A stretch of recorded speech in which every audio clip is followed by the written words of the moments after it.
Next है chapter 11। Chapter 11 में हम लोग प्राचीन भारत के विविध को देखेंगे, यानी प्राचीन भारत के बारे में मिक्स्ड क्वेश्चंस को देखेंगे। किस विदेशी यात्री ने भारत का दौरा सबसे पहले किया था? मेगस्थनीज। प्राचीन भारत में निम्न में से कौन सा विद्या अध्ययन का केंद्र नहीं था? कौशाम्बी। कौशाम्बी विद्या अध्ययन का केंद्र नहीं था प्राचीन भारत में। तक्षशिला था, विक्रमशिला था और नालंदा भी था। शून्य की खोज किसने की? आर्यभट्ट ने। महापाषाण संस्कृति 1500 ईसा पूर्व से 1000 ईसा पूर्व तक हमें दक्षिण भारत के उस ऐतिहासिक युग से परिचित कराती है जब महापाषाण काल में उपयोग में लाए जाते थे बड़े पत्थरों से घेरी गई समाधियां यानी कब्रें। किस पुस्तक का 15 भारतीय व 40 विदेशी भाषाओं में अनुवाद किया जा चुका है? पंचतंत्र।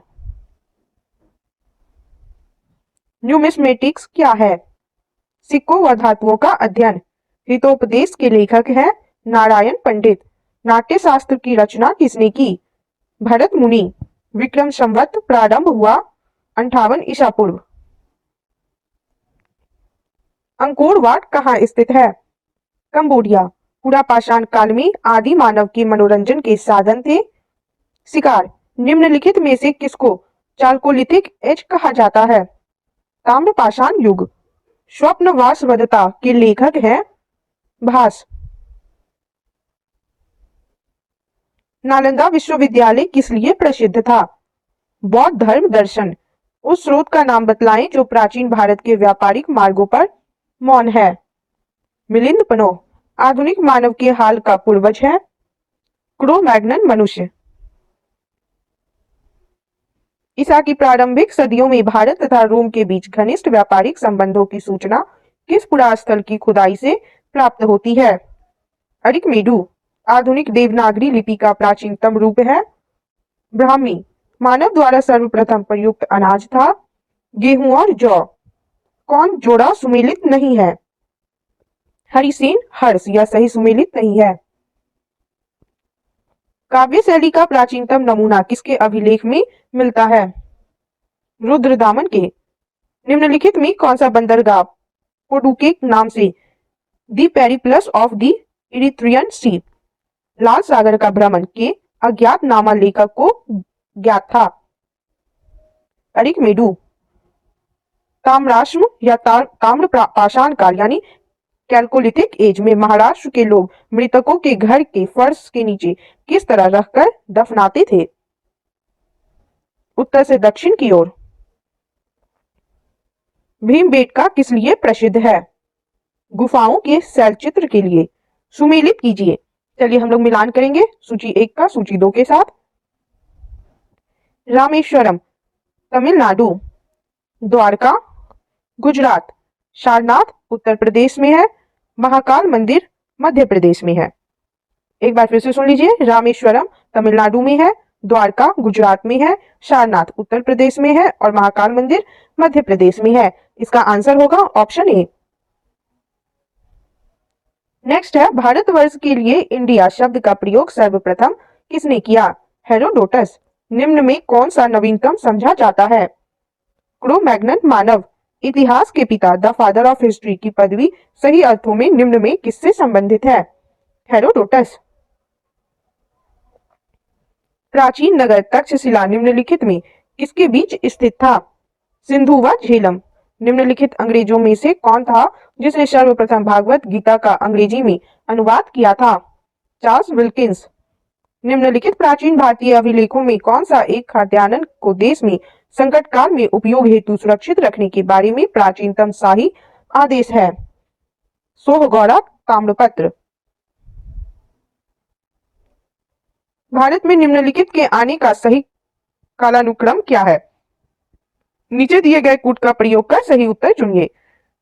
सबसे पहले नगर संस्कृति, फिर लोहे का हल आया, फिर आहत मुद्रा चांदी के सिक्के जारी हुए, फिर सोने के सिक्के आए।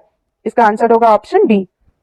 नेक्स्ट है प्राचीन भारत में निम्नलिखित में से कौन सी एक लिपि दाईं ओर से बाईं ओर लिखी जाती है? खरोष्टी लिपि। निम्नलिखित में से कौन सा एक प्राचीन भारत में व्यापारियों का निगम था? मणिग्राम।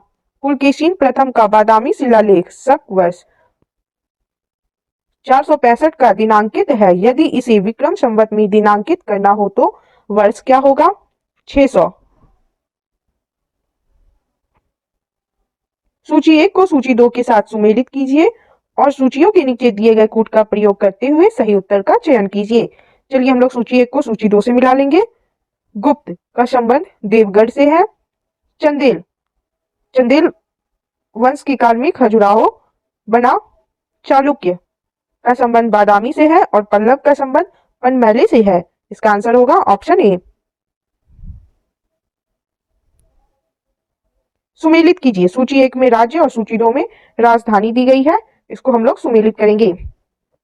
चेर करयूर वांजी। चोल पुहर कावेरीपट्टनम एवं उड़यूर। पांडे कोकई एवं मदुरई। इसका आंसर होगा ऑप्शन ए। मुद्राक्षस नामक पुस्तक का लेखक कौन था? विशाख दत्त। बौद्ध, जैन एवं ब्राह्मण धर्मों में कौन सी धारणा एक जैसी है? कर्मवाद का सिद्धांत। बिहार महान धार्मिक केंद्र है। इस सभी के लिए यानी सिखों के लिए, जैनों के लिए और बौद्धों के लिए, इन सभी के लिए बिहार महान धार्मिक केंद्र है। कौन सुमेलित नहीं है? जैन धर्म बाइबल, यह सही सुमेलित नहीं है। निम्नलिखित युग्मों में कौन एक सही सुमेलित नहीं है? कर्पूर मंजरी हर्ष, यह सही सुमेलित नहीं है। मानव द्वारा सर्वप्रथम प्रयुक्त धातु है तांबा। प्राचीन कालीन भारत में हुई वैज्ञानिक प्रगति के संदर्भ में कौन से कथन सही है? इन 4 कथनों में से कौन सा कथन सही है? चलिए देखते हैं। प्रथम सदी ईस्वी में विभिन्न प्रकार के विशिष्ट शल्य औजारों का उपयोग आम था। यह सही है। तीसरी सदी ईस्वी के आरंभ में मानव शरीर के आंतरिक अंगों का प्रत्यारोपण शुरू हो चुका था। यह गलत है। 5वीं सदी ईस्वी में कोण के जया का सिद्धांत ज्ञात था। यह भी सही है। 7वीं सदी ईस्वी में चक्रीय चतुर्भुज का सिद्धांत ज्ञात था। यह भी सही है। 1, 3 और 4 कथन सही है। इसका आंसर होगा ऑप्शन सी। प्राचीन भारत में योद्धे कौन थे? एक गणतांत्रिक जनजाति। प्राचीन भारत के इतिहास के संदर्भ में भवभूति, हस्तिमल्ल तथा क्षेमेश्वर क्यों प्रसिद्ध थे? नाटककार थे।